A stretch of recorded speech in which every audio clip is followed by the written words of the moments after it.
Hello viewers, welcome to my channel PKN creation. இப்போ வாங்க இந்த டிசைன் எப்படி மேக் பண்ணுறதுன்னு பார்க்கலாம். அதுக்கு முன்னாடி நம்ம சேனலை யாரும் சப்ஸ்கிரைப் பண்ணலைன்னா மறக்காமல் சப்ஸ்கிரைப் பண்ணிக்கோங்க. அப்போ தான் நான் போடுற வீடியோ எல்லாமே உங்களுக்கு நோட்டிஃபிகேஷனில் வரும். இப்போ வாங்க இந்த டிசைன் எப்படி மேக் பண்ணுறதுன்னு பார்க்கலாம். ஃபஸ்ட்டு 2 லைன் செயின் ஸ்டிச்சை ஜரியில் கொடுத்து ஃபினிஷ் பண்ணி முடிச்சிருக்கேன், கோல்டு கலர் ஜரியில். அதுக்கு அடுத்தபடியாக பாட் சுகர் அப்படின்னு சொல்லுவாங்க இல்லையா, அந்த பாட் சுகரை கோல்டு கலர் நான் யூஸ் பண்ணியிருக்கேன். இதை 1 லைன் நான் கொடுத்து ஃபினிஷ் பண்ணி முடிச்சுக்கிறேன். இந்த பாட் சுகர் பார்த்திங்கன்னா ரொம்பவே கிராண்ட் லுக்காக இருக்கும். உங்களுக்கு கிளிட்டர் எஃபெக்ட் வேணும், இல்லை ரொம்ப நாளைக்கு இந்த சுகர் பீட்ஸ் உங்களுக்கு கருக்காமல் வேணும் அப்படின்னு நினச்சிங்கன்னா நீங்கள் இந்த பாட் சுகரை யூஸ் பண்ணிக்கலாம். இது யூஸ் பண்ணிங்கன்னா உங்களுக்கு லைஃப் லாங் நல்ல ஒரு கிளிட்டர்ஸாகவே இருக்கும். கலரும் அந்தளவுக்கு சேஞ்ச் ஆகாது. இதுக்கு அடுத்தபடியாக 4mm bead gold colour use பண்ணியிருக்கேன். இதை 1 லைன் கொடுத்து நான் ஃபினிஷ் பண்ணி முடிச்சுக்கிறேன். பார்த்திங்கன்னா இந்த பீடை ஒரு பீடாகவே கொடுத்து நான் ஸ்டிச் பண்ணிக்கிறேன். அப்போ தான் உங்களுக்கு இந்த ஃபினிஷிங் கரெக்டாக இருக்கும். இதுக்கு அடுத்தபடியாக மறுபடியும் நான் பாட் சுகரை யூஸ் பண்ணியிருக்கேன். இதை மறுபடியும் 1 லைன் கொடுத்து ஃபினிஷ் பண்ணிக்கிறேன். இதை 2 கொடுத்தாலும் உங்களுக்கு நல்லாவே ஒரு லுக்கை கொடுக்கும்.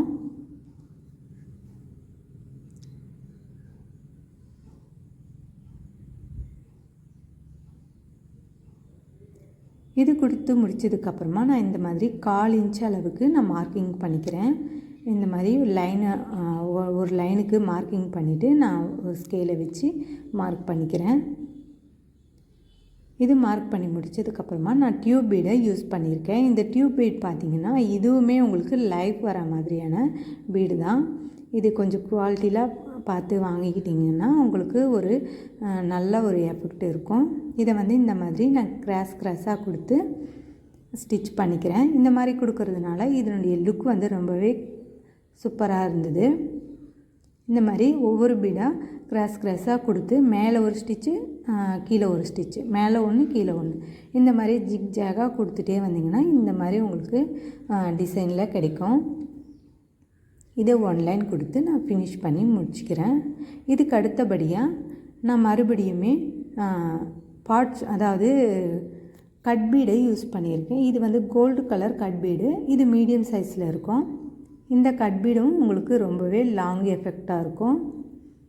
நல்ல ஒரு லாங் டைமாக உங்களுக்கு ப்ளவுஸ் யூஸ் பண்ணணும் அப்படின்னு நினச்சிங்கன்னா உங்களுக்கு இந்த கட் பீடு, இன்றைக்கி யூஸ் பண்ணுற மெட்டீரியல் எல்லாமே உங்களுக்கு ரொம்ப நாளைக்கு யூஸ் பண்ணக்கூடிய மெட்டீரியல் தான். இதை யூஸ் பண்ணி பாருங்கள், உங்களுக்கு ரொம்ப நாளைக்குமே ஒரு பெஸ்ட்டு லுக்கு கொடுக்கும்.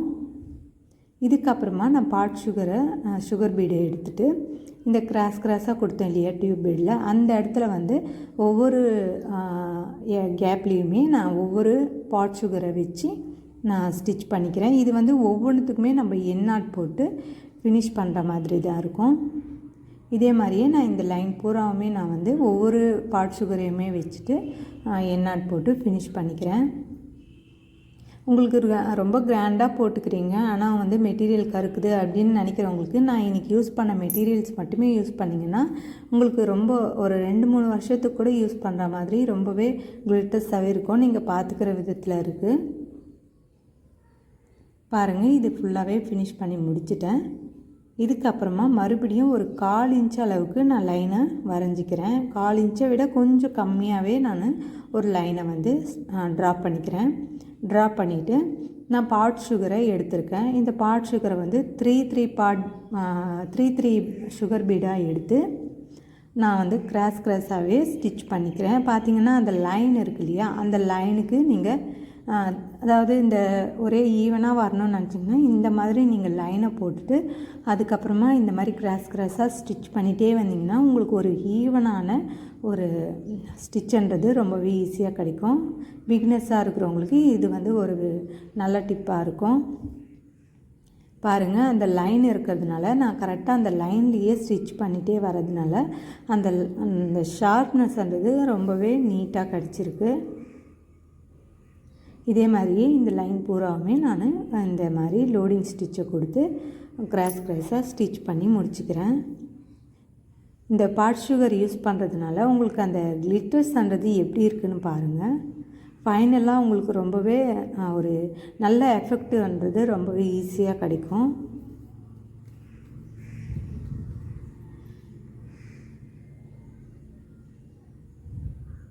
இது ஸ்டிச் பண்ணி முடித்ததுக்கப்புறமா நான் மறுபடியுமே மீடியம் சைஸில் இருக்கிற கோல்டு கலர் கட் பீடை யூஸ் பண்ணியிருக்கேன். இதை வந்து கரெக்டாக 1 லைன் வச்சு நான் ஃபினிஷ் பண்ணிக்கிறேன்.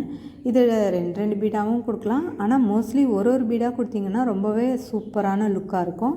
நான் இன்றைக்கி வந்து 2 பீடாவே கொடுத்துருக்கேன். இது வந்து இந்த லைன் ஃபினிஷ் பண்ணி முடித்ததுக்கப்புறமா பாருங்கள் எந்த அளவுக்கு நீட்டாக இருக்கும்ன்ட்டு. இதையும் ஃபினிஷ் பண்ணி முடிச்சிட்டேன். இது முடித்ததுக்கப்புறமா மறுபடியும் நான் வந்து ஒரு 3/4 இன்ச்சு அளவுக்கு நான் மார்க்கிங் பண்ணிக்கிறேன். இந்த 3/4 இன்ச்சு அளவுக்கு மார்க்கிங் பண்ணிவிட்டு ஸ்கேலை வச்சு நான் லைன் ட்ரா பண்ணிக்கிறேன். இது முடித்ததுக்கப்புறமா 1/4 இன்ச்சு அளவுக்கு இருக்குது இல்லையா, அந்த 1/4 இன்ச்சு அளவுக்கு வந்து நடுவில் இருந்து நான் இந்த மாதிரி மார்க் பண்ணிக்கிறேன். இதே மாதிரியே அந்த சைடும் இந்த சைடும் நான் 1/4 இன்ச் அளவுக்கு மார்க் பண்ணிவிட்டு இந்த மாதிரி ஒரு ட்ரா பண்ணிக்கிறேன். ஒரு கர்வ் லைன் வரா மாதிரி நான் ட்ரா பண்ணிக்கிறேன். மேலே ஒரு ரவுண்டு, கீழே ஒரு ரவுண்டு, மேலே ஒன்று கீழே ஒன்று, அந்த மாதிரி நான் ட்ரா பண்ணிட்டேன். இதுக்கு அடுத்தபடியாக மேலே வந்து நம்ம லைன் வரைஞ்சோம் இல்லையா, அந்த இடத்துல வந்து கட் பீடை வந்து நான் ஸ்டிச் பண்ணிக்கிறேன் 1 லைனு. இந்த கட் பீடு ஸ்டிச் பண்ணி முடிச்சதுக்கப்புறமா நம்ம உள்ளே இருக்கிற அந்த ட்ரா லைன்ஸை நம்ம ட்ரா பண்ணணும், அதாவது ஸ்டிச் பண்ணோம்னா நம்மளுக்கு அந்த ஷேப் பண்ணுறது கரெக்டாக கிடைக்கும். அதனால நான் ஃபஸ்ட்டு வந்து ஒரு லைன் வந்து கட் பீடை ஸ்டிச் பண்ணி முடிச்சிட்டேன். இதுக்கப்புறமா மறுபடியுமே நான் கட் பீடை யூஸ் பண்ணி பார்த்திங்கன்னா இப்போ வந்து இந்த ரவுண்ட் ஷேப் கொடுத்தேன்னா அதுக்கப்புறம் நீட்டாக ஒரு லைனை கொடுத்துட்டு அதுக்கு ஆப்போசிட் சைடில் மறுபடியும் ஒரு ரவுண்ட் ஷேப்பு, மறுபடியும் நீட்டாக ஒரு லைனை கொடுத்துட்டு மறுபடியும் ஆப்போசிட் சைடில் ஒரு ரவுண்ட் ஷேப்பு. இதை வந்து நீங்கள் ஒரு கட் பீடாக கொடுத்துட்டே வந்தீங்கன்னா உங்களுக்கு இந்த ஷேப் பண்ணுறது ரொம்ப ஈஸியாக கிடைக்கும். நீங்கள் 2 மட்டும் கொடுத்துடாதீங்க, இது ஒன்றாவே கொடுங்க. கண்டிப்பாக 1 தான் கொடுக்கணும், அப்போ தான் உங்களுக்கு அந்த ஷேப் பண்ணுறது கரெக்டாக கிடைக்கும். இது வந்து மீடியம் சைஸில் தான் நான் யூஸ் பண்ணியிருக்கேன் கட் பீடு. இதே மாதிரியே இந்த லைன் பூராவுமே நான் ஒரு சைடு வந்து கர்வும் அதுக்கு ஆப்போசிட் சைடில் மறுபடியும் ஒரு கர்வுன்ற மாதிரி நான் இந்த டிசைனை வந்து ஸ்டிச் பண்ணி முடிச்சுக்கிறேன்.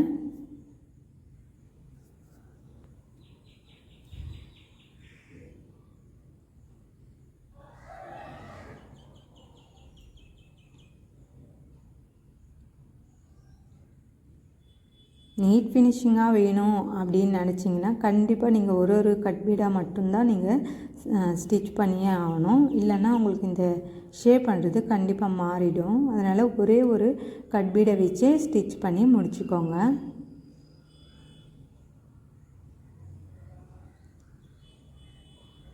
இது வந்து பஃப் ஸ்லீவ்ஸ் வர மாதிரி இருக்கும். அதனால நம்ம ஒரு 5 இன்ச்சஸ் அளவுக்கு தான் நம்ம இப்போது டிசைன் பண்ணிக்கிறோம். அதுக்கப்புறம் மேலே வந்து ஒரு 4 இன்ச்சஸ் அளவுக்கு பஃப் வச்சு இதை வந்து ஸ்டிச் பண்ணுறாங்க. அதனால் இதை வந்து நம்ம ஒரு 5 இன்ச்சஸ் அளவுக்கு தான் டிசைன் பண்ணிக்கிறோம். பஃப் ஸ்லீவுக்கு கீழே இருக்கிற அந்த பார்டர் லைன் தான் இது. இதே மாதிரியே நான் ஃபினிஷ் பண்ணி முடிச்சிட்டேன். இது முடித்ததும் இதுக்கு அடுத்தபடியாக பார்த்தோம்னா நம்ம வந்து கோதுமை பீட் 3 mm சைஸில் இருக்கிற கோதுமை பீடும் ஒரு பாட் சுகரும் யூஸ் பண்ணியிருக்கேன். இதை வந்து ஃபஸ்ட்டு வந்து ஒரு அந்த ஷேப் இருக்குது இல்லையா, ஆப்போசிட் சைடு கர்வ் லைனுக்கு ஆப்போசிட் சைடு, அந்த ஆப்போசிட் சைடில் நான் இந்த மாதிரி ஒரு இடத்துலையுமே ஒரு புட்டாஸ் வர மாதிரி நான் ஸ்டிச் பண்ணிக்கிறேன். இது ஒவ்வொன்றா வச்சு எண்ணாட் போட்டு ஸ்டிச் பண்ண தான் கரெக்டாக இருக்கும். இதே மாதிரியே இருக்கிற கேப்பில் எல்லாத்துலேயுமே நான் இந்த மாதிரி கோதுமை பீடையும் பாட் சுகரையும் ஸ்டிச் பண்ணி முடிச்சுக்கிறேன்.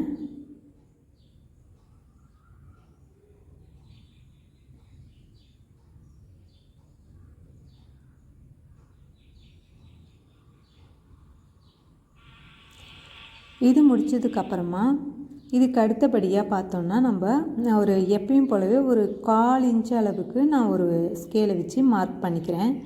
1/4 இன்ச்சு தான், 1/4 இன்ச்சுக்கு கொஞ்சம் குறைவாக இருந்தாலும் கரெக்டாக இருக்கும். பாருங்கள், 1/4 இன்ச்சுக்கு லைட்டாக குறைவாக இருக்குது. அந்த மாதிரி நான் ஒரு மார்க்கிங் பண்ணிக்கிறேன். இதே மாதிரி மார்க்கிங் பண்ணிவிட்டு மறுபடியும் நான் என்ன பண்ணுறேன்னா இந்த பாட் சுகர் அப்படின்னு சொல்லுவாங்க இல்லையா, கோல்டு கலர், அதை வந்து மறுபடியுமே ஒரு 1 லைனுக்கு நான் இந்த மாதிரி கிராஸாக லோடிங் ஸ்டிச்சை கொடுத்துட்டே வரேன். இதுக்கு வந்து இதுக்கு முன்னே சொன்ன மாதிரியே நீங்கள் லைனை போட்டுட்டு நீங்கள் இந்த மாதிரி ஸ்டிச் பண்ணிகிட்டே வந்தீங்கன்னா உங்களுக்கு அந்த நீட் ஃபினிஷிங்ன்றது ரொம்பவே ஈஸியாக கிடைக்கும் பிகினர்ஸ்க்கு.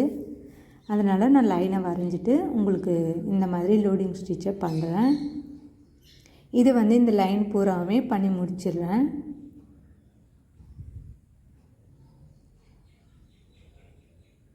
இது முடித்ததுக்கப்புறமா நம்ம பார்த்தோம்னா மறுபடியும் ஒரு 1/4 இன்ச் அளவுக்கு நான் மார்க்கிங் பண்ணிக்கிறேன். இது பூராவுமே மார்க்கிங் பண்ணிவிட்டு லைனை ட்ரா பண்ணிக்கிறேன்.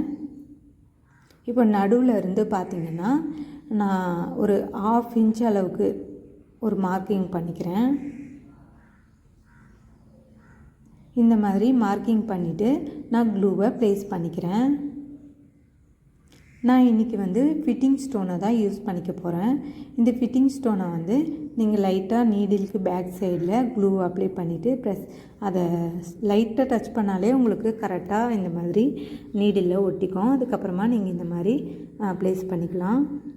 இதை மாதிரி ப்ளேஸ் பண்ணி முடிச்சதுக்கப்புறமா பாட் சுகர் இருக்கு இல்லையா, அதை வந்து நான் இந்த ஃபிட்டிங் ஸ்டோனுக்கு அவுட்லைனாக கொடுத்துக்கிறேன். இதே மாதிரியே இருக்கிற அந்த ஃபிட்டிங் ஸ்டோனுக்கு எல்லாத்துக்குமே அவுட்லைன் கொடுத்து ஃபினிஷ் பண்ணி முடிச்சிட்டேன். இது முடித்ததுக்கப்புறமா நான் ஒரு 3/4 இன்ச் அளவுக்கு மறுபடியுமே நான் மார்க்கிங் பண்ணிக்கிறேன். மார்க்கிங் பண்ணி ஸ்கேலை வச்சு ட்ரா பண்ணிக்கிறேன்.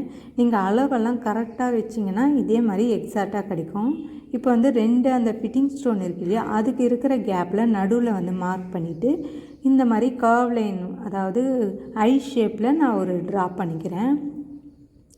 ஐ ஷேப்பில் ட்ரா பண்ணிவிட்டு ஒவ்வொரு அந்த ஃபிட்டிங் ஸ்டோனுக்குமே நான் இருக்கிற கேப்பில் ஐ ஷேப்பில் ட்ரா பண்ணிக்கிறேன். இதே மாதிரி ஃபுல்லாக ட்ரா பண்ணி முடிச்சிட்டேன். இது முடித்ததும் நான் இன்றைக்கி கட் பீடு யூஸ் பண்ணியிருக்கேன். இந்த கட் பீடையுமே நீங்கள் பார்த்தீங்கன்னா ஒன்றாவே கண்டிப்பாக கொடுத்தாகணும். 2 கொடுத்தீங்கன்னா அந்த ஷேப் பண்ணுறது உங்களுக்கு நிச்சயமாக மாறிடும். அதனால் ஒரே ஒரு கட் பீடை மட்டுமே ஸ்டிச் பண்ணிகிட்டே வாங்க. இதே மாதிரியே ஸ்டிச் பண்ணிகிட்டே வந்தீங்கன்னா உங்களுக்கு அந்த ஷேப் பண்ணுறது கொஞ்சம் நல்லா கிடைக்கும். பிகினர்ஸாக இருக்கிறவங்களுக்கும் கூட இதே தான் டிப்பாக இருக்கும். ஃபஸ்ட்டு வந்து ஒரு சைடாகவே நான் அப்படியே கொடுத்துட்டே வரேன். இதே மாதிரியே கொடுத்து முடிச்சிடுறேன். பாருங்கள், ஒரு கட் பீடாகவே நான் வந்து ஸ்டிச் பண்ணிகிட்டே வரேன்.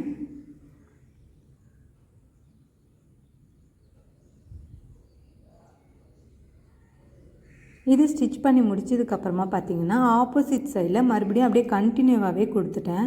பார்த்திங்கன்னா உங்களுக்கு தெரியும், அப்படியே கண்டினியூவாகவே நான் அதுக்கு அடுத்த ஆப்போசிட் சைட்லேயுமே இந்த மாதிரி ஸ்டிச் பண்ணிட்டு வரேன். அந்த மீட் பண்ணுற இடத்துல பார்த்திங்கன்னா நீங்கள் ஒரு ஸ்டிச்சை கொடுத்துட்டு அப்படியே அதுக்கு அடுத்த ஸ்டிச்சை கொடுத்து அதுக்கப்புறம் நீங்கள் கட் பீடை ஸ்டிச் பண்ணிங்கன்னா உங்களுக்கு கரெக்டாக இருக்கும். பார்த்திங்கன்னா உங்களுக்கு புரியும். அந்த இடத்துல ஸ்டிச் பண்ணி அப்படியே நான் வந்து இன்றைக்கி யூஸ் பண்ணியிருக்கிற அந்த த்ரெட்டு பார்த்திங்கன்னா வயர் நரம்பு அப்படின்னு சொல்லுவாங்க, அதை தான் யூஸ் பண்ணியிருக்கேன். அது வந்து யூஸ் பண்ணுறதுனால உங்களுக்கு வந்து டிரான்ஸ்பரண்ட்டாக இருக்கும். அதனால் உங்களுக்கு இந்த ஸ்டிச்சு கொடுக்கும்போது எந்த ஒரு டிஃப்ரென்ஸுமே தெரியாது. பார்த்திங்கன்னா உங்களுக்கு தெரியும், அந்த ஸ்டிச்சு கொடுத்தும் கூட ஒன்றுமே தெரியாது. நீங்கள் வந்து வயர் நரம்பை யூஸ் பண்ணிங்கன்னா உங்களுக்கு கரெக்டாக இருக்கும். இந்த ஸ்டிச்சுக்கெல்லாம் இந்த கட் பீடு யூஸ் பண்ணுறதுனால நான் வயர் நரம்பையே யூஸ் பண்ணியிருக்கேன். பார்த்திங்கன்னா உங்களுக்கு அந்த ஃபினிஷிங் வந்து எப்படி இருக்குன்னு தெரியும். ஏன்னா அந்த மீட் பண்ணுற இடத்துல வந்து நம்ம மேலவே நம்ம அப்படியே ஸ்டிச் பண்ணி போகிற மாதிரி வரும். இதே மாதிரியே இந்த லைன் பூராவுமே நான் இந்த மாதிரி ஸ்டிச் பண்ணி முடிச்சிட்டேன். இது முடித்ததுக்கப்புறமா இருக்கிற அந்த ஷேப் இருக்கு இல்லையா, அந்த இடத்துல வந்து கேப்பில் எல்லாத்துலேயுமே நான் வந்து 2mm பீடை யூஸ் பண்ணியிருக்கேன். 2mm பீடை வந்து ஒவ்வொரு கேப்லேயுமே நான் ஸ்டிச் பண்ணி முடிச்சிருக்கேன். அதுக்கும் ஒவ்வொரு பீடுக்குமே நம்ம எண்ணாட் போட்டு ஃபினிஷ் பண்ணுற மாதிரி தான் இருக்கும். கீழே மட்டும்தான் நான் வச்சுருக்கேன், மேலே வைக்கல. கீழே இருக்கிற கேப்பில் மட்டும் அந்த 2mm பீடை ஸ்டிச் பண்ணி முடிச்சிருக்கேன். இதே மாதிரி முடிச்சதுக்கப்புறமா மேலே அந்த இருக்கிற கேப்பில் 3mm கோதுமை பீடையும் பாட் சுகரையும் எடுத்துருக்கேன். பார்த்திங்கன்னா லாஸ்ட்டில் ஒரு பாட் சுகரை எண்ட் பண்ணிட்டு தான் எடுத்திருக்கேன். இந்த மாதிரி மாற்றி மாற்றி எடுத்து ஃபஸ்ட்டு அந்த சைடும் இந்த சைடும் ஸ்டிச் பண்ணிவிட்டு அதுக்கப்புறம் நடுவில் வந்து நான் ஸ்டிச் பண்ணிக்கிறேன். பார்த்திங்கன்னா ஒரு சுகர், அதாவது பாட் சுகர், அப்புறம் 3 mm கோதுமை பீடு, மறுபடியும் பாட் சுகர், அப்புறம் 3 mm கோதுமை பீடு, மறுபடியும் பாட் சுகர், இந்த மாதிரி மாற்றி மாற்றி எடுத்திருக்கேன். எடுத்து ஃபஸ்ட்டு வந்து அந்த சைடை வந்து ஸ்டிச் பண்ணிவிட்டு, அதுக்கப்புறம் அந்த பாட் சுகர் இருக்கு இல்லையா, அந்த இடத்துலேருந்தே மறுபடியும் ஒரு ஸ்டிச்சை கொடுத்து கோதுமை பீடை ஸ்டிச் பண்ணிவிட்டு, மறுபடியும் உள்ளே ஒரு ஸ்டிச்சை கொடுத்து கோதுமை பீடை நடுவில் ஸ்டிச் பண்ணி முடிச்சிட்டேன். இது பார்த்திங்கன்னா இதனுடைய லுக் வந்து இப்படி தான் இருக்கும். இது முடிச்சதும் மறுபடியும் கரெக்டாக வந்து ஒரு லைனை போட்டுட்டு, நம்ம இதுக்கு முன்னே சொன்ன மாதிரியே தான் அதே மாதிரியே ஒரு லைனை போட்டுட்டு, நான் இன்றைக்கி கட் பீடை யூஸ் பண்ணியிருக்கேன். இந்த இடத்துல வந்து கட் பீடை யூஸ் பண்ணியிருக்கேன். இந்த கட் பீடை வந்து 3 கொடுத்து ஃபினிஷ் பண்ணி முடிச்சிருக்கேன். இதுக்கப்புறம் அதுக்கு ஆப்போசிட் சைட்லேயுமே கட் பீடை கொடுத்துட்டு 1 லைன் வந்து பாட் சுகரை கொடுத்து ஃபினிஷ் பண்ணிட்டேன். இதுக்கு நடுவில் இருக்கிற கேப் வந்து ஒரு 1/4 இன்ச் அளவு தான் இருக்கும். இதுக்கப்புறமா வந்து ஃபிட்டிங் ஸ்டோனை இதுக்கு முன்னே நம்ம ப்ளேஸ் பண்ணோம் இல்லையா, அதே மாதிரியே ஒரு 1/2 இன்ச் அளவுக்கு கேப்பில் ஃபிட்டிங் ஸ்டோனை ப்ளேஸ் பண்ணிவிட்டு, அதுக்கு அவுட்லைனாக நான் வந்து பாட் சுகரை கொடுத்துக்கிறேன். இதே மாதிரியே இந்த லைன் பூராவுமே பாட் சுகருக்கு ஸ்டிச் பண்ணி முடிச்சுக்கிறேன். பார்த்திங்கன்னா ஒரு 1/4 இன்ச் அளவுக்கு தான் கேப் இருக்கும் அதுக்கு உள்ள.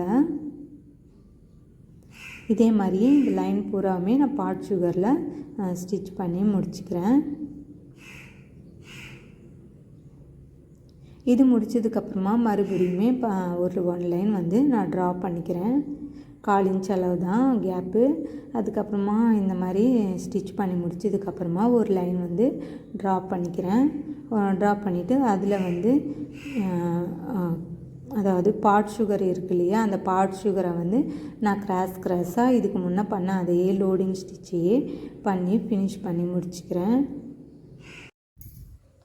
இது ஸ்டிச் பண்ணி முடிச்சதுக்கப்புறமா நான் நடுவில் இருக்கிற கேப்லேயும் கூட நான் அந்த கோதுமை பீடியும் பாட் சுகரையும் மாற்றி மாற்றி கொடுத்து ஸ்டிச் பண்ணிட்டேன். அதே மாதிரி மேலே கூட நான் கோதுமை பீடை பாட் சுகரை இந்த மாதிரி ஷேப்பில் நான் ஸ்டிச் பண்ணிவிட்டு, நடுவில் அந்த ஃபிட்டிங் ஸ்டோன்லேயுமே டியூப் பீடு வர மாதிரி ரெண்டு டியூப் பீடையும் ஸ்டிச் பண்ணி முடிச்சிட்டேன்.